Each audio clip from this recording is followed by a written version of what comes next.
नमस्कार दोस्तों, मैं प्रशांत सिंह आप सभी का आपके अपने YouTube चैनल पर बहुत बहुत स्वागत करता हूं। दोस्तों, जैसा कि आप सभी को पता है कि हमारे YouTube चैनल के माध्यम से साइंस की सीरीज स्टार्ट हुई है और जिसमें हम लोगों ने बायोलॉजी की जो क्लास है वो स्टार्ट की है, जिसमें हम लोगों ने एक पूरा टॉपिक पूरा फिनिश कर लिया जो है सेल।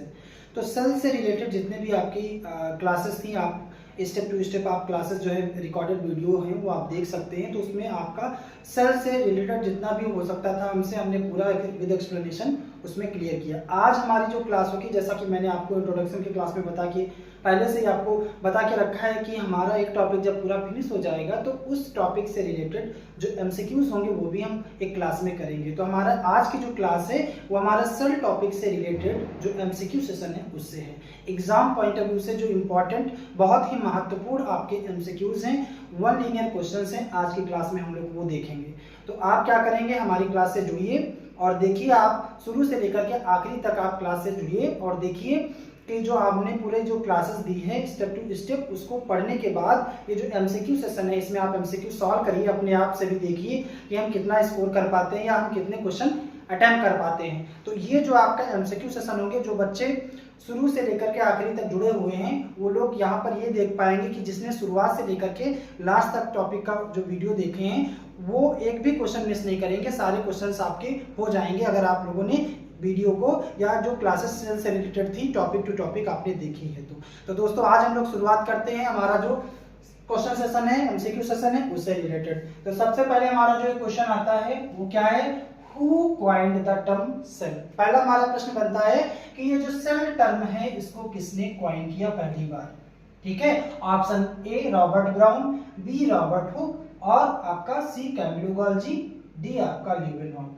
तो इस क्वेश्चन का हमारा आंसर हो जाएगा रॉबर्ट हुक। जैसा कि मैंने आपको बताया कि रॉबर्ट हुक ने ही सबसे पहले 1665 में क्या किया था, सेल की डिस्कवरी की थी। सबसे पहले अगर किसी ने, इसके पहले किसी भी साइंटिस्ट ने या किसी वैज्ञानिक ने ये एफर्ट नहीं किया था, सबसे पहले रॉबर्ट हुक नाम के साइंटिस्ट ने क्या किया था, सेल की डिस्कवरी की थी। तो हमारा पहला क्वेश्चन क्या है कि सेल को जो टर्म है वो किसने सबसे पहले कॉइन किया, वो हमारे रॉबर्ट हुक है। ठीक है, इसी के क्रम में हमारा अगला जो क्वेश्चन है क्या कि who give cell theory, cell theory किसने प्रपोज की। ये भी हमने आपको बता के रखा है कि दो साइंटिस्ट हैं हमारे, सॉन और स्लाइडन, दोनों ने संयुक्त रूप से एक 1839 में एक थियरी प्रपोज की जिसे सेल थियरी या कुशावाद कहा गया। संयुक्त रूप से मिलकर के दोनों साइंटिस्ट ने क्या किया, सेल थियरी प्रपोज की, कुशावाद प्रस्तुत किया। और किसने किया, तो आपका ऑप्शन है Schwann, Schleiden and Schwann, B option है सट्टन एंड बोवरी, सी है Hershey and Chase and D option है आपका मैसलन एंड स्टार। तो आपका ऑप्शन क्या हो जाएगा, स्लाइडन एंड सॉन। तो सबसे पहले अगर आपसे पूछा जाता है कि सेल थियरी किसने प्रपोज की, तो सेल थियरी को प्रपोज किया है स्लाइडन और सॉन नाम के दो साइंटिस्ट ने। तो आपका ये क्वेश्चन क्लियर हुआ। फिर हमारा नेक्स्ट क्वेश्चन क्या है, cell was discovered by, cell was discovered by option A Virchow, option B is Fleming, option C Robert Hooke and option D Mendel. अब आप देख सकते हैं कि आपके जिसने भी आपकी क्लास हमारी जो है सेल से रिलेटेड जितने भी वीडियोस हैं उसमें देखी होगी तो आपको ये पता चल पा रहा है कि ये सारी चीजें उसमें एक्सप्लेन की गई हैं। Cell wall was discovered by, देखो यहाँ पर क्या था कि सेल की डिस्कवरी या सेल टर्म किसने कॉइन किया था, लेकिन यहाँ पर क्या है, सेल वॉल। अब आपको सेल वॉल के बारे में एक विधिवत एक आपका सेल वॉल से रिलेटेड पहला वीडियो ही आपका पड़ा हुआ है, जिसमें आप जाकर के सेल वॉल से रिलेटेड जो भी आपका फैक्ट और जो भी आपका एक्सप्लेनेशन हमसे हो सकता था हमने वहां पर उसको एक्सप्लेन किया। अब इस क्वेश्चन को देखिए और क्वेश्चन को देख करके ऑप्शन देखिए, क्या आपके लिए ये क्वेश्चन आसान है कि नहीं है, बहुत आसान है। क्या, सेल वॉल की डिस्कवरी किसने की, तो रॉबर्ट हुक ने की। ठीक है, दो क्वेश्चन है, सेल की डिस्कवरी किसने की या सेल टर्म को किसने कॉइन किया, या आपका दूसरा आपका क्वेश्चन है सेल वॉल को किसने डिस्कवर किया? तो रॉबर्ट हुक नाम के वैज्ञानिक ने सबसे पहले क्या किया? कोशिका भित्ति की खोज की या सेल वॉल की डिस्कवरी की। तो ये हमारा थर्ड क्वेश्चन क्लियर हुआ। फोर्थ हमारा क्वेश्चन क्या है कि लिविंग सेल की डिस्कवरी किसने की? रॉबर्ट हुक ने जो की थी वो आपकी कौन सी कोशिका थी? वो आपकी डेड सेल थी। तो सबसे पहले सेल की डिस्कवरी जो की थी वो रॉबर्ट हुक ने की थी, लेकिन जो रॉबर्ट हुक ने सेल की डिस्कवरी की थी वो आपकी जो सेल थी वो कैसी थी? वो आपकी नॉन लिविंग थी। तो आपका एक क्वेश्चन और यहाँ से आता है कि लिविंग सेल की डिस्कवरी किसने की? तो ऑप्शन आप देखिए, क्या है? बेंडा ने की, क्या जॉर्ज पलाडे ने की, अल्टमान ने की, या लिवेनहॉफ ने की? बताइए, आप चारों ऑप्शन देखिए, बताइए इसका ऑप्शन क्या होगा? तो इसका ऑप्शन क्या होगा? जितने भी आपकी क्लासेस, जितनी भी आपकी सेल से रिलेटेड जितने भी क्लासेस हैं, अगर उसमें से आपने सेल वॉल की क्लास ली है या सेल की से जितने भी आपके टॉपिक टू टॉपिक आपने क्लास ली है, तो एक भी क्वेश्चन क्लास से बाहर नहीं है। सारे एमसीक्यूज आपको उसी टॉपिक से, जितना भी सेल से रिलेटेड जितने भी क्वेश्चन है एमसीक्यू, सब आपके जो आप पीछे की क्लासेस सेल से रिलेटेड हैं, रिकॉर्डेड वीडियोज हैं, सब उसी से ही है, कोई बाहर से नहीं है। और ये सब बहुत ही इंपॉर्टेंट क्वेश्चन है एग्जाम के पॉइंट ऑफ व्यू से, और एग्जाम्स में ये क्वेश्चन पूछे भी गए हैं। आप देखिएगा जा करके, जैसे रेलवे एग्जाम्स हैं, आरपीएफ है, या आप एआरपी देखेंगे, या आप आने वाला एनटीपीसी देखेंगे, या प्रीवियस ईयर का एनटीपीसी अगर आप एग्जाम उठा के देखेंगे, तो बहुत सारे क्वेश्चन जो सेल से रिलेटेड होंगे वो आपके यहाँ पर देखने को मिलेंगे। ठीक है, तो सबसे पहले आपने देखा ये आपके लिविंग सेल की डिस्कवरी किसने की? तो लिवेनहॉफ ने की। अगला हमारा जो क्वेश्चन आता है वो क्या है कि plant cell wall, fifth question हमारा क्या है कि plant cell wall is composed of.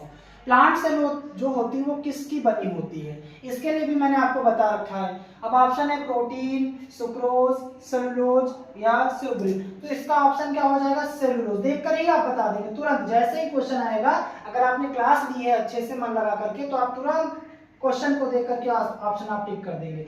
Cellulose की बनी होती है। मैंने पूरी डिटेल में ये चीजें बताई है कि जो सेल वॉल होती है वो एनिमल सेल में एब्सेंट होती है, यह प्लांट सेल और फंगल सेल और आपकी बैक्टीरियल सेल में प्रेजेंट होती है। जो बैक्टीरियल सेल वॉल होती है वो पेप्टिडोग्लाइकेन की बनी होती है, जो फंगल सेल वॉल होती है वो काइटिन की बनी होती है, और जो आपकी प्लांट सेल वॉल होती है वो सेल वॉल की जो सेलुलोज नाम के, ये आपके शुगर, या एक तरीके से आपसे पूछा क्या गया कि प्लांट सेल किस चीज की बनी होती है, तो आपका ये सेलुलोज की बनी होती है। तो इस तरीके से आपका ये भी क्वेश्चन क्लियर होगा। अगला क्वेश्चन है आपका, which is the largest cell? अब मैंने आपकी पहली क्लास में जो सेल से रिलेटेड क्लास थी हमारी, उसमें हमने पहले ही सेल में आपको जो one linear fact question discussion किया था कि सबसे बड़ी कोशिका कौन सी है, सबसे छोटी कोशिका कौन सी है, और लंबी कोशिका कौन है, हमारे ह्यूमन बॉडी में, मानव में सबसे छोटी कोशिका क्या है, और जो आपकी सबसे बड़ी कोशिका या सबसे लार्जेस्ट कोशिका कौन सी है। तो आप देख सकते हैं क्या बोला गया question, which is the largest cell? सबसे बड़ी कोशिका क्या है? तो इसका ऑप्शन क्या हो जाएगा? Option A nerve cell, option B ostrich egg, option number C nephron, option number D. तो इसका ऑप्शन क्या करेक्ट हो जाएगा? Option number B ostrich. दोस्तों, जो शुतुरमुर्ग का अंडा होता है वह सबसे बड़ी कोशिका होती है। ठीक है, तो इसका ये आप क्वेश्चन याद रखिएगा कि सबसे बड़ी कोशिका आपकी क्या है, सबसे बड़ी आपकी सेल क्या है, तो वो आपकी ऑस्ट्रिच एग है। तो इस तरीके से आपके क्वेश्चन यहाँ से क्लियर हो रहे हैं। अगला क्वेश्चन हमारा क्या है? नेक्स्ट क्वेश्चन है लॉन्गेस्ट सेल। ऑप्शन देखिए, बताइए। बहुत सारे बच्चे जो कनेक्ट हो रहे होंगे वो समझ पा रहे होंगे कि ये सारे क्वेश्चंस जो आपको निकल के आ रहे हैं वो सारी आपकी जो क्लासेस, जो सेल से रिलेटेड मेरा एक टॉपिक पूरा फिनिश हुआ है, क्लास 1 से लेकर के लास्ट तक आप देखेंगे, एक भी क्वेश्चन आपका बाहर से नहीं मिलेगा, सब क्लास से रिलेटेड है, और ये बहुत ही इंपॉर्टेंट क्वेश्चंस हैं सेल से रिलेटेड। तो सबसे पहले हम लोग देख रहे हैं क्या कि लॉन्गेस्ट सेल के बारे में। तो सबसे लंबी सेल क्या होती है? तो ऑप्शन आप देखिए, nerve cell, ostrich egg, mycoplasma gallisepticum या नेफ्रॉन सेल। इसका ऑप्शन आपका हो जाएगा नर्व सेल। जो हमारे ब्रेन सेल होती है, जो हमारी नर्व सेल होती, तंत्रिका कोशिका होती है, वह सबसे लंबी कोशिका होती है, सबसे लॉन्गेस्ट सेल होती है। तो इसका ऑप्शन आपका हो जाएगा ऑप्शन नंबर ए। ठीक है, अब आगे हम लोग देखते हैं अगली हमारी जो क्वेश्चन नंबर 9 है वो बोला गया स्मॉलेस्ट सेल। ऑप्शन आपको दिए गए हैं, अब इन ऑप्शन में से आपको बताना है कि कौन सी सेल सबसे छोटी सेल होती है। Option number A nerve cell, option number B ऑस्टिचेप, option number C nephron cell, option number D mycoplasma gallisepticum. तो दोस्तों ये भी हम लोगों ने पहले वहां क्लासेस में भी देखा है, यहाँ पर आप एमसीक्यू कर रहे हैं तो आप देख सकते हैं क्या होगा इसका ऑप्शन। इसका ऑप्शन हो जाएगा डी। सबसे छोटी जो कोशिका होती है वो माइकोप्लाज्मा गैलीसेप्टिकम होती है, जिसे पीपी येलो भी कहा जाता है, प्लूरोनिमोनिया लाइक ऑर्गेनिज्म इसको बोला जाता है। ये पूरी सबसे छोटी सबसे स्मॉलेस्ट आपकी सेल होती है, ठीक है। अब आपका क्वेश्चन नंबर 10 क्या है? क्वेश्चन नंबर 10 आपका बेटा है who proposed modern cell theory. मैंने आपको बता के रखा था कि सेल थियरी जो थी उसमें कुछ आपके ड्रॉबैक्स थे और उसको क्या करके थोड़ा जो ड्रॉबैक्स थे उसको रिफॉर्म करके एक मॉडर्न सेल थियरी प्रपोज की गई। वो किसके थ्रू की गई? तो उसके लिए हमारे जो साइंटिस्ट आते हैं वो आपके रुडोल्फ विर्चो। रुडोल्फ विर्चो ने क्या किया था? मॉडर्न सेल थियरी प्रपोज की थी और इन्होंने ही बोला था क्या? ओमनी सेलुलर ई सेलुलर, मतलब जो पुरानी नई कोशिकाएं होती हैं, न्यू सेल्स होती हैं, वो पहले से प्रोजेक्ट जो प्री एग्जिस्टिंग सेल्स होती हैं उनसे फॉर्म होती हैं। पहले से जो हमारे जो शरीर के अंदर या पहले से जो उपस्थित कोशिकाएं होती हैं उन्हीं से सेल डिवीजन के बाद ये कोशिकाओं का या न्यू सेल्स का फॉर्मेशन होता है। तो ऑप्शन क्वेश्चन नंबर 10 आपका क्लियर होगा। इस तरीके से आप देख सकते हैं जो भी स्टूडेंट अगर नोट करना चाहते हैं तो नोट भी कर सकते हैं। क्वेश्चन नंबर 1 से लेकर के क्वेश्चन नंबर 10 तक के सारे आपके एमसीक्यूज जो हैं वो क्लियर हो गए। आगे हम लोग अब नेक्स्ट क्वेश्चन देखते हैं। नेक्स्ट हमारा क्वेश्चन क्या है? हम लोग देखते हैं अगला question. Control centre of the cell. तो कोशिका का सेल का जो सेंटर पॉइंट होता है या कंट्रोल सेंटर क्या होता है, जहां से सारी चीजें सेल की जो मेटाबॉलिक प्रोसेस होती है सारी चीजें अंदर की कंट्रोल की जाती, रेगुलेट की जाती, नियंत्रित की जाती हैं, तो वो हमारा हो जाएगा न्यूक्लियस, ठीक है। मतलब कोशिका के अंदर जो सेंटर पॉइंट होता है, जैसे हमारे बॉडी का ब्रेन पूरे बॉडी को कंट्रोल करता है, ऐसे सेल के अंदर न्यूक्लियस जो केंद्रक होता है वो पूरी सेल को कंट्रोल करता है, नियंत्रित करता है। तो इसका ऑप्शन क्या हो जाएगा? ऑप्शन नंबर 3 सी साइटोप्लाज्म वैक्यूल न्यूक्लियस प्लास्टिड। तो इसका ऑप्शन हो गया न्यूक्लियस केंद्रक। अगला हमारा क्वेश्चन क्या है? Protein factory of the cell. कौन सा ऐसा कोशिकांग है जिसे प्रोटीन का कारखाना कहा जाता है? तो मैंने ये भी आपको बताया है क्लासेस में कि राइबोसोम्स जहां पर प्रोटीन बनती है, प्रोटीन का जहां पर संश्लेषण होता है, प्रोटीन सिंथेसिस होती है, उसे राइबोसोम्स कहते हैं या राइबोसोम्स के अंदर होती है। तो इसलिए कहा गया कि राइबोसोम जो है वो प्रोटीन फैक्ट्री है। तो राइबोसोम आपका ऑप्शन नंबर बी हो गया। क्वेश्चन आपका प्रोटीन फैक्ट्री ऑफ सेल, कोशिका के जो प्रोटीन बनाने का कारखाना है वो कौन सा कोशिकांग है? तो इसका ऑप्शन हो गया बी, राइबोसोम्स, ठीक है। बाकी मैंने आपको डीएनए, आरएनए और राइबोसोम्स वाली क्लास में इसको और अच्छे से एक्सप्लेन किया है कि प्रोटीन सिंथेसाइज कैसे होती है या प्रोटीन का संश्लेषण कैसे होता है, उसमें क्या क्या चीज़ें रिस्पॉन्सिबल होते हैं, उसको विद एक्सप्लेनेशन हमने अच्छे से क्लियर किया है। हमारे एमसीक्यू क्लास में है तो हम लोग अब बस वही देख रहे हैं चीज़ें जो हम लोग पढ़ चुके हैं। अगला हमारा जो नेक्स्ट क्वेश्चन है वो क्या है? Suicidal oblique digestive bag of cell. एक ही क्वेश्चन में 2 क्वेश्चन है। कैसे? वो ऐसे कि suicidal bag of the cell और digestive bag of the cell एक ही सेल ऑर्गेनेल है जिसको सुसाइडल बैग भी बोला जाता है और डाइजेस्टिव बैग भी बोला जाता है। ये लाइसोसोम की क्लास जिस भी बच्चे ने ली होगी उसको ये चीजें क्लियर हो रही होंगी कि वहां पर हमने क्यों उसे सुसाइडल बैग कहा जाता है, किस कारणवश कहा जाता है, वो भी अच्छे से उसको एक्सप्लेन किया है। और क्यों उसे सुसाइडल बैग कहा जाता है वो लाइसोसोम के लेक्चर में आपने अच्छे से देखा है। तो इसका ऑप्शन क्या हो जाएगा? लाइसोसोम, है ना।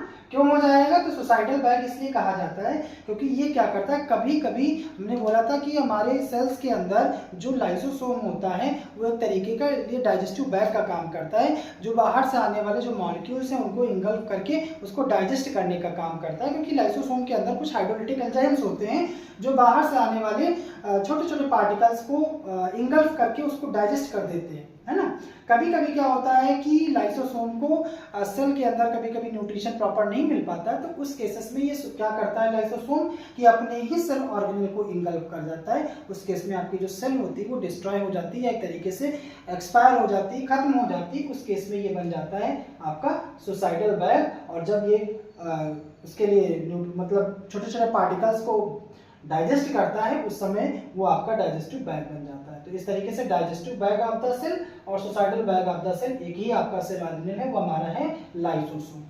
ठीक है, तो कभी भी आपका क्वेश्चन ऐसा आता है कि किस कोशिका को सुसाइडल बैग कहा जाता है, अथवा अगर ये क्वेश्चन आ जाए कि किस कोशिका को डाइजेस्टिव बैग कहा जाता है, तो उसका ऑप्शन हो जाएगा lysosome.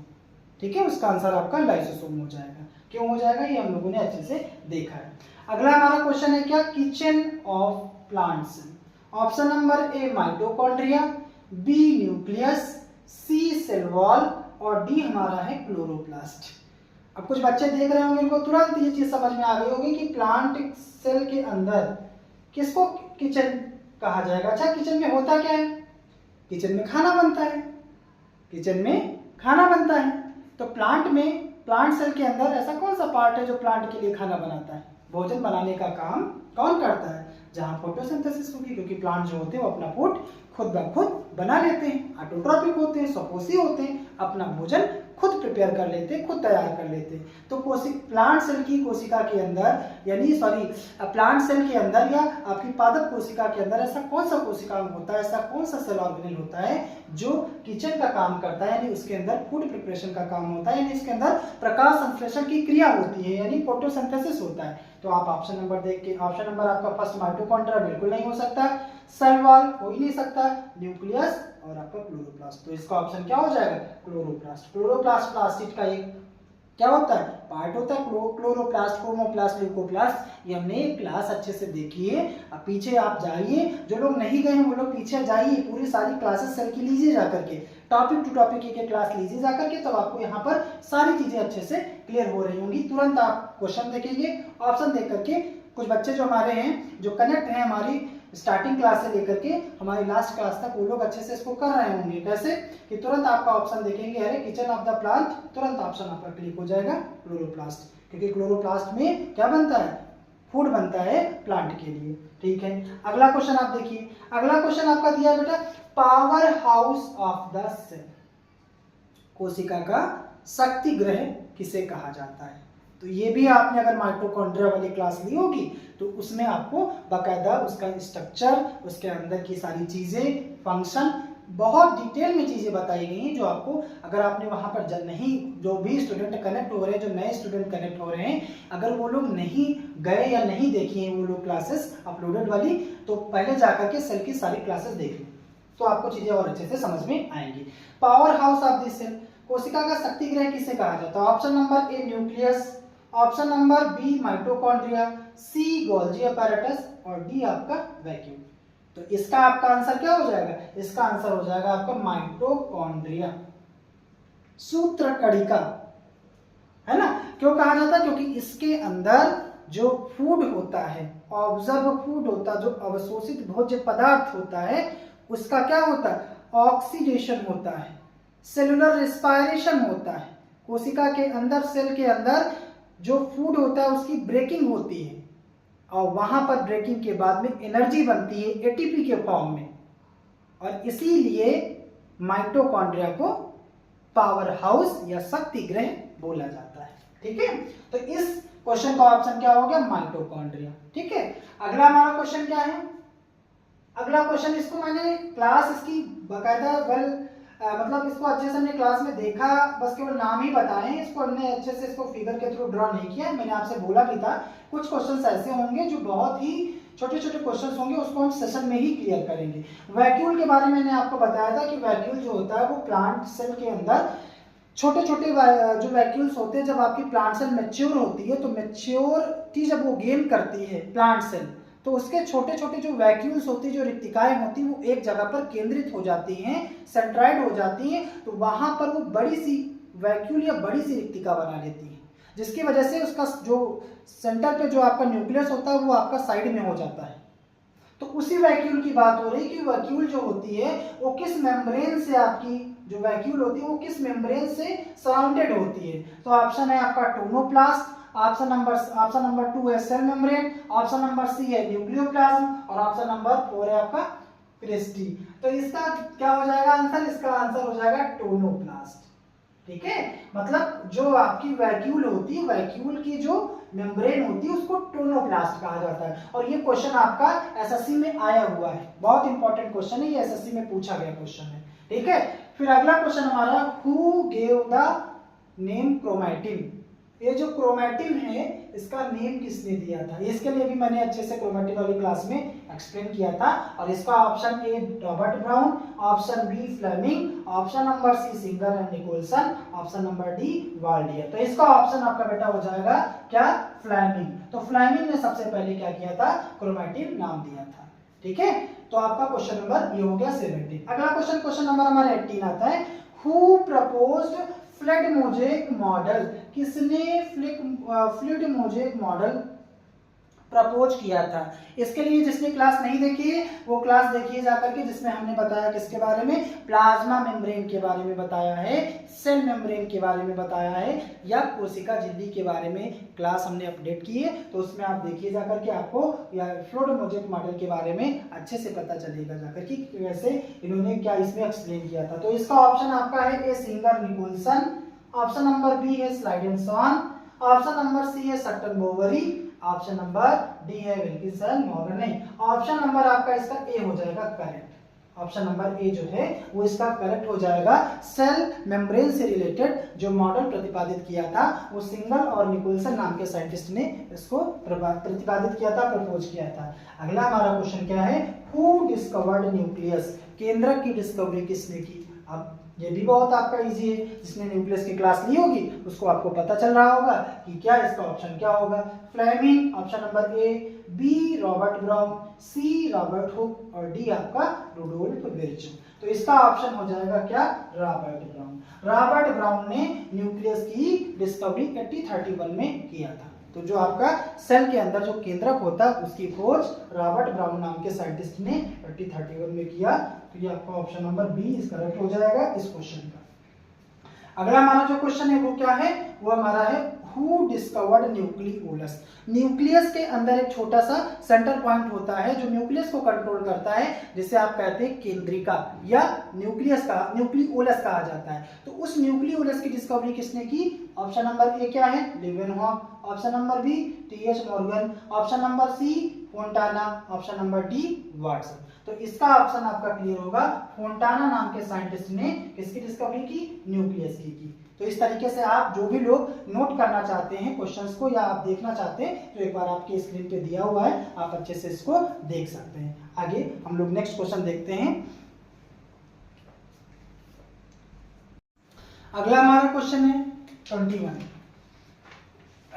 Who gave the term mitochondria. अच्छा, ये भी है कि माइटोकॉन्ड्रिया की क्लास में हम लोगों ने देखा था 3 इंपॉर्टेंट साइंटिस्ट थे, एक बेंडर, कोलियर और अल्टमान। तो क्वेश्चन है कि माइटोकॉन्ड्रिया जो ये टर्म है ये किसने दिया था? अल्टमान, बेंडर, कोलन और क्रिक। तो इसका ऑप्शन हो जाएगा ऑप्शन नंबर बी, है ना। अल्टमान ने माइटोकॉन्ड्रिया को बायोप्लास्ट कहा था और कोलियर ने इसको डिस्कवर किया था, बेंडा ने इसका नाम माइटोकॉन्ड्रिया दिया था। तो इसलिए क्या हुआ? पहला हमारा 21 नंबर का हमारा जो क्वेश्चन है, माइटोकॉन्ड्रिया टर्म किसने दिया? तो बेंडा ने दिया। नेक्स्ट क्वेश्चन क्या है? The name chromosomes was given by Altmann, कोलन, वाल्डियर और क्रॉटन। तो इसका ऑप्शन क्या हो जाएगा? वाल्डियर। वाल्डियर ने क्रोमोसोम्स नेम दिया था। क्वेश्चन नंबर 23, क्वेश्चन नंबर 23 क्या है? Which of the following organism does not have a cell. कौन इसमें से आप option number A B C D, इसमें ऑर्गेनिज्म का नाम दिया गया है, इसमें से कौन सा ऐसा ऑर्गेनिज्म है, कौन सा ऐसा जीवधारी है जिसमें सेल एब्सेंट है, सेल ही नहीं पाई जाती है ना? तो वो आपका है क्या? ऑप्शन नंबर ए वायरस। क्यों? क्योंकि वायरस को साइंटिस्ट ने क्या किया है? लिविंग और नॉन लिविंग के बीच की एक कनेक्टिव लिंक माना है। ठीक है, ना तो उसको लिविंग थिंग कंसीडर किया प्रॉपरली पूरी तरीके से, ना ही उसको नॉन लिविंग थिंग, ना ही नॉन लिविंग थिंग, मतलब वो बीच की एक कड़ी है। ऐसा होता है क्योंकि वायरस जब एटमॉस्फेयर में रहता है तो as a non living thing behave करता है और जब वो किसी ऑर्गेनिज्म के अंदर जाता है तो क्या करता है, तो वो लिविंग थिंग के जैसा बिहेव करने लगता है। तो साइंटिस्ट ने इसको, वैज्ञानिकों ने क्या किया, इसे लिविंग थिंग और नॉन लिविंग थिंग के बीच की कड़ी माना, मतलब ना ही उसको लिविंग माना ना ही उसको नॉन लिविंग माना। तो इसमें आपका क्वेश्चन है कि कौन सा ऐसा ऑर्गेनिज्म है जिसमें सेल नहीं होती, तो ऑप्शन आपका क्या हो जाएगा, वायरस। वायरस के अंदर कोई भी सेल नहीं होती है। अगला क्वेश्चन हमारा क्या है बेटा, अगला क्वेश्चन है in which of the following nucleus, in which of the following nucleus is absent. Option आपका दिया है, ऑप्शन देख करके बताइए कि किसमें आपकी सेल वॉल एब्सेंट होती है, किसमें आपकी न्यूक्लियस एब्सेंट होता है। In which of the following nucleus is absent, कौन किसमें आपका न्यूक्लियस नहीं पाया जाता, prokaryotic cell, option number B eukaryotic cell, option number C both A and B, none of this. ठीक है, तो मैंने आपको बताया था प्रोकैरियोटिक सेल और यूकैरियोटिक सेल के डिफरेंस के बारे में। आपकी जो प्रोकैरियोटिक सेल और यूकैरियोटिक सेल के बीच में अंतर इतना था कि जो प्रोकैरियोटिक सेल होती हैं वो प्रिमिटिव सेल होती हैं, पूरी तरीके से डेवलप नहीं होती है, और उसके अंदर जो आपका न्यूक्लियस होता है वो एक तरीके से प्रॉपर डेवलप नहीं होता है, या कह सकते हैं कि न्यूक्लियस आपका एब्सेंट होता है। और यूकैरियोटिक सेल के अंदर न्यूक्लियस पूरी तरीके से कंप्लीटली डेवलप होता है, पूरी तरीके से मैच्योर होता है, तो आपका इसमें पाया जाता है और इसमें नहीं पाया जाता। तो इसका ऑप्शन नंबर क्या हो जाएगा, option number A is the correct option of this question. इस क्वेश्चन का आपका ऑप्शन क्या हो जाएगा, option number A, prokaryotic cell के अंदर न्यूक्लियस एब्सेंट होता है। ठीक है, अगला क्वेश्चन हमारा क्या है, क्वेश्चन नंबर 5 है which of the following cell does not have cell wall. कौन से ऐसी सेल है जिसके अंदर सेल वॉल एब्सेंट है, plant cell, option number B bacterial cell, option number C fungal cell, और option number D animal cell. इसके बारे में हम लोगों ने बहुत अच्छे से देखा, विद एक्सप्लेनेशन देखा कि जो एनिमल सेल होती है उसमें सेल वॉल एब्सेंट होती है, जबकि फंगल सेल में सेल वॉल होती है, और आपकी बैक्टीरियल सेल में भी सेल वॉल होती है, प्लांट सेल के अंदर भी सेल वॉल पाई जाती है, लेकिन एनिमल सेल के अंदर सेल वॉल एब्सेंट होती है। प्लांट सेल और एनिमल सेल में जब डिफरेंस बताया जाता है तो आपका पहला डिफरेंस यही हो जाता है कि प्लांट सेल के अंदर सेल वॉल आपकी पाई जाती है, जबकि एनिमल सेल के अंदर आपकी जो सेल वॉल है वो एब्सेंट होती है। ठीक है, अगला क्वेश्चन हमारा क्या है, 26। क्वेश्चन नंबर 26 है lysosome are produced by which cell organelle. जिन स्टूडेंट्स ने लाइसोसोम की क्लास ली है उसमें हमने आपको बहुत अच्छे से इसको एक्सप्लेन किया है कि कैसे गोल्जी अपैरेटस से मॉलिक्यूल कैसे पैक होकर लाइसोसोम के फॉर्म में बाहर आता है। ठीक है, तो वो आपके जो लाइसोसोम वाली क्लास है उसमें आप इसको अच्छे से देख पा रहे होंगे। ठीक है, तो आपसे बोला गया कि इसमें से कौन सा ऐसा सेल ऑर्गेनेल है जिसके अंदर आपका लाइसोसोम बनता है। लाइसोसोम भी एक तरीके का सेल ऑर्गेनेल होता है, लेकिन उसका फॉर्मेशन जो है वो किस सेल ऑर्गेनेल के अंदर होता है, तो mitochondria option number A, option number B endoplasmic reticulum, option number C Golgi apparatus, option number D DNA. तो इसका ऑप्शन हो जाएगा ऑप्शन नंबर सी, क्या हो जाएगा, गोल्जी अपैरेटस या गोल्जी बॉडी। गोल्जी बॉडी के अंदर ही क्या होता है, प्रोटीन पैकेजिंग होती है, और वहीं पे क्या होता है, लाइसोसोम फॉर्म होता है, लाइसोसोम बनता है। ठीक है, गोल्जी अपैरेटस से ही निकल के लाइसोसोम आता है। तो इस तरीके से आपका क्वेश्चन नंबर 26 सही हुआ। ठीक है, क्वेश्चन नंबर 26 का ऑप्शन नंबर सी करेक्ट है। ठीक है, अब क्वेश्चन नंबर 27 पर आ जाते हैं। क्वेश्चन नंबर 27 क्या है कि which of the following is considered as cell within cell. अगर आप लोगों को याद होगा जब हम लोग बात कर रहे थे किसकी, जब हम लोग माइटोकॉन्ड्रिया की बात कर रहे थे, दो सेल ऑर्गेनेल ऐसे होते हैं जो एक तरीके से ऑटोनोमस होते हैं। सेल के अंदर एक माइटोकॉन्ड्रिया, दूसरा हमारा होता है प्लास्टिड का एक पार्ट होता है क्लोरोप्लास्ट। इन दोनों सेल ऑर्गेनेल के बारे में जब अच्छे से ब्रीफ में स्टडी करते हैं, हालांकि आप लोगों ने देख भी लिया है प्रीवियस क्लासेस में जब हमने इन टॉपिक के बारे में डिस्कशन किया था, तो उसमें हमने आपको बताया था कि ये दो सेल ऑर्गेनेल ऐसे होते हैं जिनके अंदर खुद का डीएनए पाया जाता है। ठीक है, या उनके अंदर जो है एक तरीके से वो क्या होते हैं, सेमी ऑटोनोमस होते हैं, और इस वजह से क्या है कि आपका माइटोकॉन्ड्रिया को वो क्या बोला जाता है, माइटोकॉन्ड्रिया को बोला जाता है सेल विद इन सेल। तो इसका ऑप्शन क्या हो जाएगा, ऑप्शन नंबर ए हो जाएगा कि सेल के अंदर मौजूद जो माइटोकॉन्ड्रिया होती है उसे cell within cell, cell के भीतर, कोशिका के भीतर कोशिका कहा जाता है। तो ऑप्शन क्वेश्चन नंबर 27 हुआ आपका क्लियर। अगला क्वेश्चन हमारा क्या है 28 में क्या बोला गया, what is the functional unit of chromosomes. अब आपने क्रोमोसोम्स का अगर स्टडी करिए, क्रोमोसोम्स वाली क्लास देखिए तो उसमें आपको पता चल जाएगा कि क्रोमोसोम्स में अगर आपसे यहाँ पे पूछा गया फंक्शनल यूनिट, अगर हम पूछे स्ट्रक्चरल यूनिट तब तो आपका क्रोमैटिन वो हो जाएगा, क्रोमैटिन या कहेंगे। इसमें आपसे पूछा क्या गया है क्रोमोसोम्स। अब क्रोमोसोम्स की जो फंक्शनल यूनिट होती है वो आपकी जीन होती है, ऑप्शन नंबर बी। ठीक है, option number A B C D आप देखेंगे तो इसमें से ऑप्शन नंबर बी इसका करेक्ट ऑप्शन हो जाएगा। जो जीन होती है वो क्रोमोसोम की फंक्शनल यूनिट होती है। ठीक है, अब हम लोग आगे क्वेश्चन आपका 29 पे आते हैं। क्वेश्चन नंबर 29 में क्या है, what is the function of smooth endoplasmic reticulum. जो आपकी जो स्मूथ ईआर होती है, एसईआर जो होती है ना, जो कोमल अंतःप्रतंबी जालिका होती है, उसका कार्य क्या होता है। तो मैंने आपको एंडोप्लाज्मिक रेटिकुलम वाली क्लास में ये चीजें अच्छे से इसको डिटेल में एक्सप्लेन किया था कि एसईआर और आरईआर का फंक्शन क्या होता है। तो एसईआर यानी स्मूथ एंडोप्लाज्मिक रेटिकुलम का काम होता है क्या करना, लिपिड सिंथेसाइज करना, लिपिड का बनाना या लिपिड संश्लेषण में क्या करता है, लिपिड संश्लेषण में ये हेल्प करती है। स्मूथ जो आपकी ईआर है, आपकी एंडोप्लाज्मिक रेटिकुलम है, वहां पर लिपिड फॉर्मेशन होता है, सिंथेसाइज होता है। ठीक है, और जो आपकी आरईआर होती है, रफ एंडोप्लाज्मिक रेटिकुलम, वहां पर राइबोसोम्स आपके बिखरे हुए होते हैं, तो वहां पर जो फॉर्मेशन होता है या सिंथेसाइज होता है वो प्रोटीन होता है। ठीक है, तो इस तरीके से आपका क्वेश्चन नंबर जो 29 है उसमें पूछा गया कि एसईआर का काम क्या होता है। तो एसईआर का अगर आपसे काम पूछ लिया जाए तो वो काम होता है क्या, लिपिड सिंथेसिस, यानी लिपिड का संश्लेषण जो है वो आपका एंडोप्लाज्मिक एसईआर, सॉफ्ट स्मूथ या सॉफ्ट कह सकते हो। क्वेश्चन नंबर 30 पे आते हैं। क्वेश्चन नंबर 30 है एनर्जी करेंसी ऑफ सेल। ठीक है, तो ये आपका ऑप्शन क्या है, option A ATP, option number B GMP, option number C adenosine और ऑप्शन नंबर डी ग्लाइसरॉल। तो आप ऑप्शन नंबर क्या कर सकते हैं, इसका ए आपका हो, क्योंकि हमने आपको बताया माइटोकॉन्ड्रिया के अंदर जब इंटरसेलुलर रेस्पिरेशन होता है, जब आपका जो अवशोषित फूड होता है, ऑब्जर्व जो फूड होता है ग्लूकोज के फॉर्म में, वो जब आपका ऑक्सीडाइज होता है तो जब एनर्जी बनती है, उस एनर्जी को जो मेजर किया जाता है वो एटीपी के फॉर्म में बोला जाता है। कहते हैं 38 एटीपी के फॉर्म में, एडिनोसिन ट्राइफॉस्फेट के फॉर्म में एनर्जी फॉर्म होती है। तो एटीपी जो होती है उसको एनर्जी करेंसी कहते हैं। अब हम लोग कर चलते हैं क्वेश्चन नंबर 31 पर।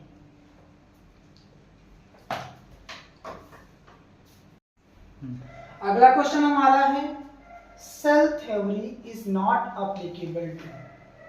सेल थ्योरी किस पे लागू नहीं होती।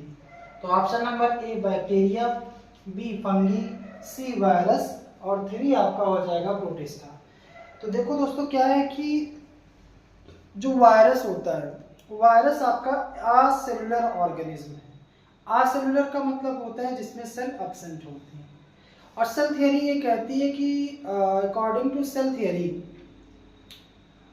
जितने भी लिविंग ऑर्गेनिज्म हैं वो सब आपके सेल से मिलकर के बने होते हैं, लेकिन वायरस सेल से मिलकर के नहीं बना होता है ना। एक असेलुलर आपका ऑर्गेनिज्म है, तो कह सकेंगे क्या ऑप्शन इसका क्या हो जाएगा, ऑप्शन नंबर सी इसका करेक्ट ऑप्शन हो जाएगा। क्यों, क्योंकि आपका ये असेलुलर ऑर्गेनिज्म है, इसके अंदर सेल नहीं पाई जाती, इसकी वजह से आपकी जो सेल थियरी है वो इस पर लागू नहीं होती। क्योंकि सेल थियरी में बात बोली गई कि जितने भी लिविंग बींग्स होते हैं वो सब छोटे छोटे सेल से मिलकर के बने होते हैं, सब लिविंग सेल से मिलकर के बने होते हैं, लेकिन ऐसा इसमें वायरस में नहीं होता है। क्वेश्चन नंबर 32 क्या है, which of the following is not present in plant cell. Option देख लीजिए, इसमें प्लांट सेल में क्या नहीं पाया जाता है। तो प्लांट सेल में आपका सेल वॉल पाया जाता है, बिल्कुल पाया जाता है। प्लास्टिक पाया जाता है, बिल्कुल पाया जाता है। क्लोरोप्लास्ट प्लास्टिक का ही पार्ट होता है, वो भी ऑप्शन में दिया है, तो वो भी आपका पाया जाता है। ऑप्शन नंबर सी आपका आ जाता है सेंट्रियोल। सेंट्रियोल आपको मैंने सेंट्रियोल क्लासेस में एक्सप्लेन नहीं किया था, मैंने आपसे ये बात बोली थी कि कुछ आपके छोटे छोटे ऑर्गेनेल आएंगे जिसको हम सेशन में देखते चलेंगे। तो सेंट्रियोल आपका जो होता है वो आपका एनिमल सेल में पाया जाता है या प्लांट सेल में एब्सेंट होता है। ठीक है। नेक्स्ट क्वेश्चन आपका क्या हो जाएगा, क्वेश्चन नंबर 13। क्वेश्चन नंबर 13 क्या है कि cell membrane is mainly composed of, cell membrane किस चीज की बनी होती है? Option A sugar and protein ना, ऑप्शन नंबर बी आपका क्या हो जाएगा lipid and protein, option number क्या है सी स्टार्च एंड लिपिड, और ऑप्शन नंबर डी आपका है शुगर एंड लिपिड। तो इसका ऑप्शन करेक्ट होगा क्या, ऑप्शन नंबर बी, क्योंकि आपको सिंगर और निकोलसन द्वारा प्रतिपादित एक आपको मॉडल पढ़ाया गया था, फ्लूइड मोजेक मॉडल। उसमें आपको बताया गया था कि सेल मेम्ब्रेन जो होती वो किन किन चीजों से मिलकर के बनी होती, तो वो लिपिड और प्रोटीन से मिलकर के बनती। अगला क्वेश्चन हमारा देखो इसी क्रम में 34, the Golgi complex is responsible for the transporting modifying packaging, मतलब कि जो गोल्गी अपैरेटस हमारा होता है, गोल्गी बॉडी होता है, वो किस चीज की पैकेजिंग करता है, किस चीज को ट्रांसपोर्ट करता है या किस चीज को मॉडिफाई करता है। इसको मैंने गोल्गी अपैरेटस वाले क्लास में बहुत अच्छे से इसको एक्सप्लेन किया है, जाकर के आप देखिए जो लोग नहीं गए हुए हैं। Option A DNA, option number B RNA, option number C protein and lipid, option number D none. तो इसका ऑप्शन क्या हो जाएगा कि प्रोटीन और लिपिड की जो पैकेजिंग है, मॉडिफिकेशन है और इसको ट्रांसपोर्ट करने का काम ये आपका किसका है, गोल्गी कॉम्प्लेक्स का है। तो इसका ऑप्शन नंबर क्या सही हो जाएगा, option number C is the correct option of this question. इस क्वेश्चन का आपका सही आंसर क्या होगा, ऑप्शन नंबर सी हो जाएगा। नेक्स्ट क्वेश्चन हम लोग देखते हैं 35, this cell organelle does not contain DNA. आपको ऑप्शंस दिए गए हैं, option number A lysosome, B आपका न्यूक्लियस, सी आपका माइटोकॉन्ड्रिया और डी आपका दिया है ऑल। मतलब ये बोला गया है कि ये कौन से ऐसे सेल ऑर्गेनेल होते हैं जिसमें डीएनए पाया जाता है। तो बेटा ऐसा होता है कि डीएनए की जो डीएनए आपका न्यूक्लियस में भी पाया जाता है, माइटोकॉन्ड्रिया में भी पाया जाता है और आपका डीएनए लाइसोसोम में नहीं पाया जाता है ना। डीएनए एक जगह और पाया जाता है प्लांट्स के अंदर, जो प्लांट सेल होती हैं उसके अंदर जो क्लोरोप्लास्ट होता है, एक टाइप का जो प्लास्टिड होता है, उसके अंदर भी डीएनए पाया जाता है। एक और क्वेश्चन हमने पीछे देखा है ना कि सेमी ऑटोनोमस जो सेल ऑर्गेनेल होते हैं, तो माइटोकॉन्ड्रिया और आपका क्या होता है, वो आपका क्लोरोप्लास्ट होता है। तो क्लोरोप्लास्ट, माइटोकॉन्ड्रिया और न्यूक्लियस, इन तीन जगहों पर आपका क्या है, ये आपका डीएनए पाया जाता है। तो इसका ऑप्शन क्या है, इसमें बोला गया this cell organelle does not contain DNA. तो डीएनए किसमें नहीं होगा, डीएनए आपका लाइसोसोम में नहीं होगा। किसमें नहीं होगा, लाइसोसोम में नहीं होगा। ठीक है, तो ऑप्शन आपका ए करेक्ट हो जाएगा क्वेश्चन नंबर 35 में। अगला क्वेश्चन हमारा क्या है 36। अब 36 में बोला गया the bright colour of ripe fruit is due to. ठीक है, जो फ्रूट्स होते हैं, जो राइप फ्रूट होते हैं, पके हुए जो फल होते हैं, उसका जो कलरफुल होते हैं वो किस वजह से होते हैं। तो इसके लिए आपने क्लास अगर देखी होगी प्लास्टिड वाली, तो प्लास्टिड वाली में मैंने आपको कई सारे प्लास्टिड के टाइप पढ़ाए थे, क्लोरोप्लास्ट, क्रोमोप्लास्ट, ल्यूकोप्लास्ट। और उसमें जब हमने क्रोमोप्लास्ट का डिस्कशन किया था तो उसके भी आपने देखे थे कि कुछ पिगमेंट हमने आपको बताए थे, जेंथोफिल है ना, गाजर का लाइकोपिन, टमाटर का लाल कलर क्यों होता है, गाजर का कलर जो है वो आपका इस कलर का क्यों। तो कहने का मतलब है कि आप देख पा रहे हैं कि आपसे ये सीधा पूछा गया है कि जो पके हुए फल होते हैं उसका जो पीलापन होता है या उसका जो कलर होता है वो किस वजह से होता है, किस पिगमेंट की वजह से होता है, किस प्लास्टिड की वजह से होता है। तो आपका ऑप्शन क्या हो सकता है, ल्यूकोप्लास्ट, क्लोरोप्लास्ट, क्रोमोप्लास्ट और इलायोप्लास्ट। तो इसका ऑप्शन हो जाएगा सी, क्रोमोप्लास्ट। ये जो क्रोमो वर्ड है ये क्रोमा से बनता है। क्रोमा का मतलब होता है कलर। जहां जहां जैसे आप क्रोमैटिन में जाएंगे तो उसमें भी आपको देखने को मिलेगा क्रोमैटिन। तो ये जो क्रोमो वर्ड है इसका मतलब ही होता है कलर प्रोवाइडर या कलर, इसका मतलब होता है लिटरल मीनिंग। तो जो आप देख पा रहे हैं कि जो भी प्लांट्स में या कहीं भी आप देखेंगे जो कलर प्रोवाइडर होगा वो आपका कौन सा प्लास्टिड होगा, तो आपका वो क्रोमोप्लास्ट ही होगा। ठीक है, ल्यूको आपका क्या होता है, स्टोरेज का काम करता है, और क्लोरोप्लास्ट आपको पता है कि जो फोटोसिंथेसिस की प्रोसेस होती है वो आपके क्लोरोप्लास्ट के अंदर होती है। अगला क्वेश्चन हमारा क्या है 37 कि विच is the most important function of RNA. RNA का काम क्या होता है। तो आपने आरएनए और डीएनए की क्लास में ये चीज और अच्छे से देखी है। आरएनए का बेसिक काम ही यही होता है क्या, कि वो प्रोटीन सिंथेसिस, जो आपका एक प्रोसेस होती है, आपने पढ़ा था ना वो ट्रांसक्रिप्शन, और दूसरी प्रोसेस थी जिसमें आप प्रोटीन बनाते हैं, है ना, उस प्रोटीन बनाने की प्रोसेस में ये हेल्प करता है, जिसे आप ट्रांसलेशन कहते हैं, है ना। तो उसमें आप देखते हैं क्या कि आपकी जो प्रोटीन बनाने की जो प्रक्रिया होती है उसमें आरएनए क्या करता है, एमआरएनए जो डीएनए से सिग्नल लेकर आता है कहाँ पहुंचाता है, तो वो पहुंचाता है जाकर के एंडोप्लाज्मिक रेटिकुलम के पास में, फिर वहां से आरएनए के द्वारा या आरएनए में आपको उसमें राइबोसोम्स के अंदर क्या होता है, प्रोटीन बनती है, फिर पैक होकर के कहाँ पहुंचती है, वो आपकी पहुंचती फिर पैकेजिंग के लिए और मॉडिफिकेशन के लिए पहुंचती है किसके पास में, गोल्जी अपैरेटस के पास में, और उसके बाद में फिर उसको लाइसोसोम बाहर निकाल करके या अदर आपके कुछ और पार्ट्स होते हैं जो उसको कैरी करके पूरी सेल तक पहुंचाते हैं, है ना। और आप देखिए 38 पे आ जाइए।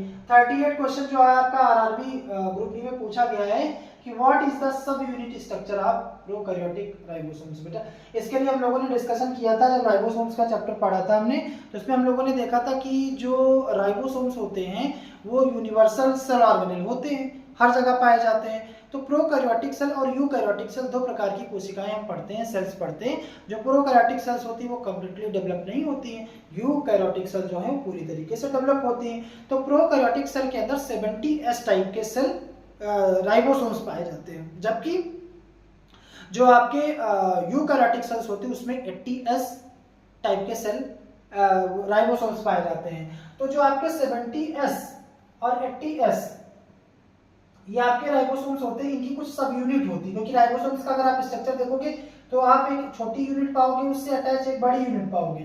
तो ये जो 70S है इसकी जो सब यूनिट होती है वो आपकी क्या होती है, तो वो आपकी होती है 50 + 30।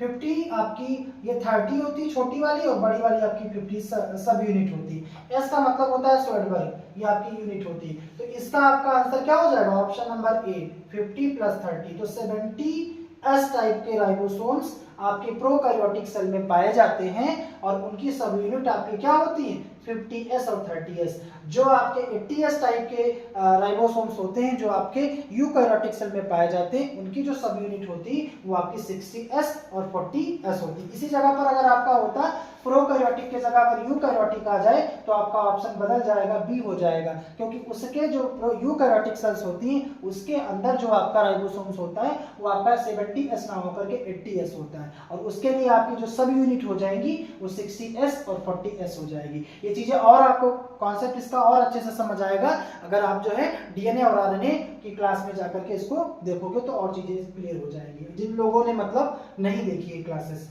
उनके लिए ये बात है। 39 क्या है, क्वेश्चन नंबर 39 है what are the colourless plastid called. अब वही बात हो गई कि प्लास्टिड आपके 3 टाइप के होते हैं, ये भी आपकी प्लास्टिड की क्लास में हो चुकी डिस्कशन है ना।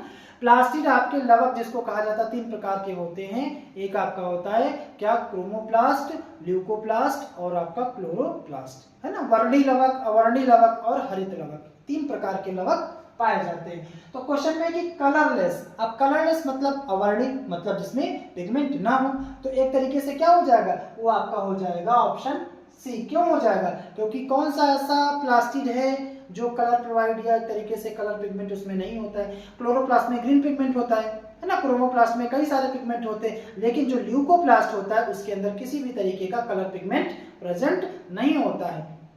ल्यूकोप्लास्ट उसका काम क्या होता है, बेसिकली उसका कार्य ये होता है कि वो फूड को स्टोर करने का, जो स्टोरेज का काम करता है। वहाँ पर प्रोटीन और आपका जो फैट है वो आपका वहाँ स्टोर होता है, आपकी शुगर स्टोर होती है, तो वो स्टोरेज का बेसिक काम करता है। यहीं पे अगर आपका होता है कि किस प्लास्टिड का कार्य जो है वो स्टोरेज के रूप में किया जाता है, तो वहाँ पर स्टोरेज आपका कौन करता है, तो आपका ल्यूकोप्लास्ट करता है। तो आपका चाहे बात हो कलरलेस प्लास्टिड की या आपका स्टोरेज प्लास्टिड, तो आपका ऑप्शन हो जाएगा option number C leucoplast. Leucoplast एक ऐसा प्लास्टिड है जहां पर आपका क्या होता है, वहां पर आपका फूड स्टोर होता है, आपका कार्बोहाइड्रेट, फैट, प्रोटीन आपका स्टोर होता है। इसका काम कलर प्रोवाइड करने का नहीं होता, ये आपका कलरलेस होता है, कोई इसका कलर नहीं होता, अवर्णी होता है।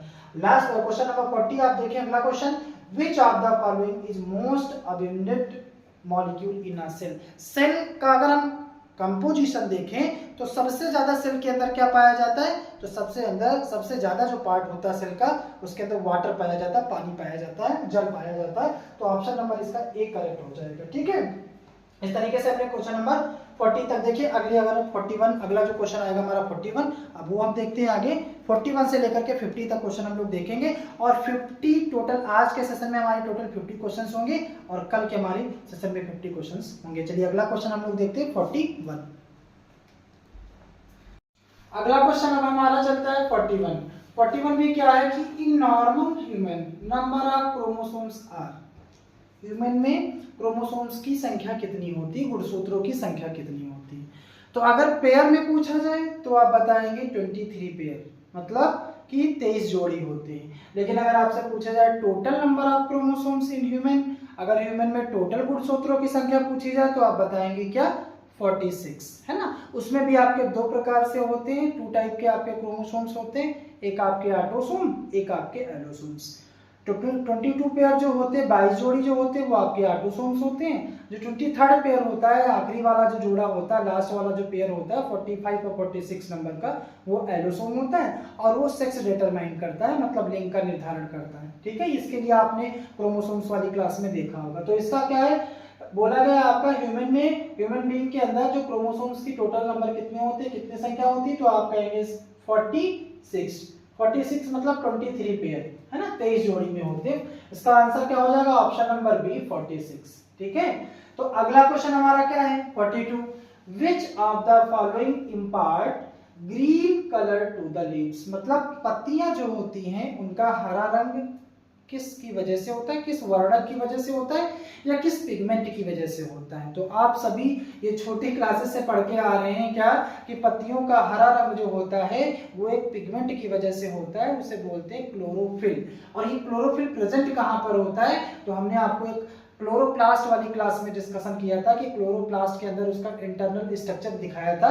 तो उसमें थैलेकॉइट और ग्रेना जैसा स्ट्रक्चर आपको देखने को मिला था, उसी के अंदर आपका जो क्लोरोफिल होता है वो प्रेजेंट होता है। इसी क्लोरोफिल पिगमेंट की वजह से क्या होता है कि पत्तियों का या प्लांट्स में जो लीव्स का कलर होता है वो ग्रीन कलर होता है ना। The colour of leaves due to the presence of green pigment, that is called chlorophyll. तो क्लोरोफिल की वजह से आपका पत्तियों का जो रंग होता है वो आपका हरा होता है। इस क्लोरोफिल का काम क्या होता है, प्लांट्स के अंदर जब फोटोसिंथेसिस होती है, प्रकाश संश्लेषण की क्रिया होती है, जब प्लांट्स अपना भोजन खुद बना रहे होते हैं, फूड प्रिपरेशन कर रहे होते हैं, तो उस समय क्या होता है, ये सनलाइट को ट्रैप करता है, यही क्लोरोफिल है ना। अगला क्वेश्चन आपका क्या है 43 number. Which cell organelles have double membranal structure. इसके बारे में हम लोगों ने देखा था कि कौन कौन से ऐसे सेल ऑर्गेनल हमारे साइटोप्लाज्म के अंदर सस्पेंड हैं जो आपके डबल मेम्ब्रेनल हैं, कुछ आपके सिंगल मेम्ब्रेनल हैं और कुछ आपके बिना मेम्ब्रेन के हैं। तो इसका ऑप्शन देखो क्या, ऑप्शन नंबर माइटोकॉन्ड्रिया, बिल्कुल ये डबल मेम्ब्रेन होगा।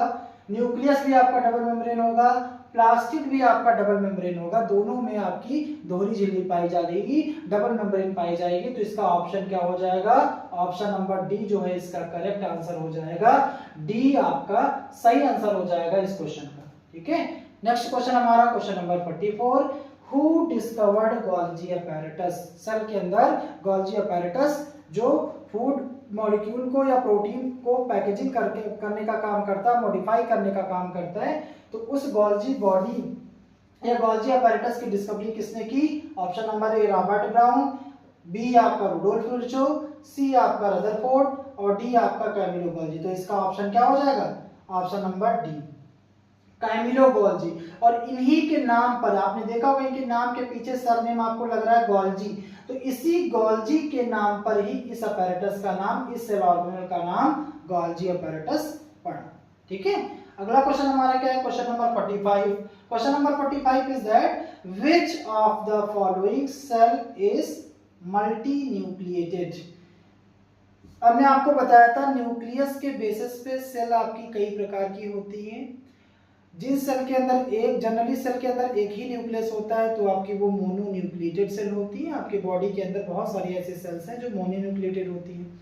कुछ ऐसी भी सेल्स होती है जिनके अंदर आपका जो नंबर ऑफ न्यूक्लियस होता है वो 2 होता है, यानी कि उनके अंदर केंद्रकों की संख्या आपकी 2 होती है। और कुछ ऐसी भी सेल होती है जिनके अंदर 2 से ज्यादा न्यूक्लियस होते हैं। तो इसमें ऑप्शन दिया है nerve cell, red blood cell, platelets और मसल सेल्स। नहीं, इसका ऑप्शन आपका बी सही हो जाएगा। मसल सेल जो होती हैं उसके अंदर 2 से ज़्यादा न्यूक्लियस पाए जाते हैं, इसका मतलब वो मल्टी न्यूक्लिएटेड सेल होती हैं। और ये आरबीसी आपको दिया गया है, तो आरबीसी के अंदर, मैच्योर आरबीसी के अंदर परिपक्व लाल रुधिर कणिकाएं जो होती हैं, एरिथ्रोसाइट होती हैं, उनके अंदर आपका कोई भी न्यूक्लियस प्रेजेंट नहीं होता है। ये एक तरीके से कैसी होती हैं, नॉन न्यूक्लिएटेड होती हैं। तो इसका, इस क्वेश्चन का जो आपका आंसर हो जाएगा वो ऑप्शन नंबर बी हो जाएगा। क्या कि जो मसल सेल्स होती हैं, उन मसल सेल्स के अंदर 2 से ज्यादा न्यूक्लियस पाए जाते हैं। ठीक है, अगला क्वेश्चन हमारा 46 क्वेश्चन है, who is known as the father of cytology. एक क्लास हमने आपको पहले 3rd नंबर की क्लास होगी, आप देखिए जाकर के, उसमें हमने बहुत सारी ब्रांचेस की स्टडी करी थी, है ना। उसी में हमने एक ब्रांच और भी डिस्कशन किया था, जो है हमारी साइटोलॉजी। साइटोलॉजी जो होती है वो जो हम पढ़ रहे हैं, सेल की स्टडी को साइटोलॉजी कहते हैं। जिस साइंस के अंदर हम साइटोलॉजी या सेल की स्टडी कर रहे होते हैं उसे साइटोलॉजी कहते हैं। तो आपसे पूछा गया है कि इस साइटोलॉजी का फादर कौन है, तो इसका ऑप्शन आपका क्या हो जाएगा, A, Robert Hooke is the father of cytology. Cytology हो जाएगा। तो आप देख सकते हैं ऑप्शन नंबर ए इसका रॉबर्ट हुक है, बी आपका ल्यूवेनहॉक है। बच्चे ए और बी ऑप्शन में कंफ्यूज हो सकते हैं, रॉबर्ट हुक और ल्यूवेनहॉक में कंफ्यूज हो सकते हैं। लेकिन अगर आपका ऑप्शन आता है, क्वेश्चन आपका आता है फादर ऑफ साइटोलॉजी, तो आप सबसे पहले रॉबर्ट हुक को ही क्लियर करेंगे। रॉबर्ट हुक आपका आंसर इसका होगा। ठीक है, नेक्स्ट क्वेश्चन आपका है the folding of inner membrane of mitochondria, cisternae, cristae, mesosome और थाइलाकोइड। अगर आपने देखा होगा माइटोकॉन्ड्रिया का स्ट्रक्चर, आपने फिगर के थ्रू, डायग्राम के थ्रू आपने देखा होगा, तो उसकी जो इनर मेम्ब्रेन होती है, क्योंकि आपका माइटोकॉन्ड्रिया डबल मेम्ब्रेनल ऑर्गेनेल होता है, उसके जो अंदर की लेयर होती है वो आपकी क्या करती है, कॉइल बना लेती है। उस कॉइल नुमा जो संरचना होती है उसी को बोलते हैं क्रिस्टी। और यहाँ से कुछ आपके रेस्पिरेटरी एंजाइम्स निकलते हैं। यही रेस्पिरेटरी एंजाइम्स जो होते हैं वो क्या करते हैं, इंटरसेलुलर रेस्पिरेशन में हेल्प करते हैं, जिससे आपकी एनर्जी बनती है एटीपी के फॉर्म में, है ना।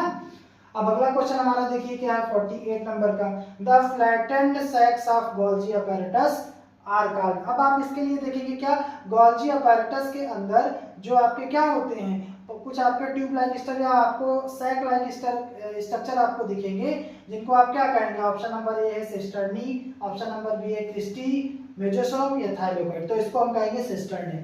तो आपका ऑप्शन नंबर ए जो हो जाएगा वो 48 आपका जो क्वेश्चन नंबर है, इसका आपका ऑप्शन ए सही आंसर हो जाएगा। ठीक है, अगला क्वेश्चन हमारा क्या है, 49, who is known as the father of Indian cytology. Very very important, बहुत इंपॉर्टेंट ये क्वेश्चन है कि इंडियन साइटोलॉजी का फादर कौन है। तो इसका ऑप्शन आपका दिया है एमएस स्वामीनाथन, बिल्कुल नहीं।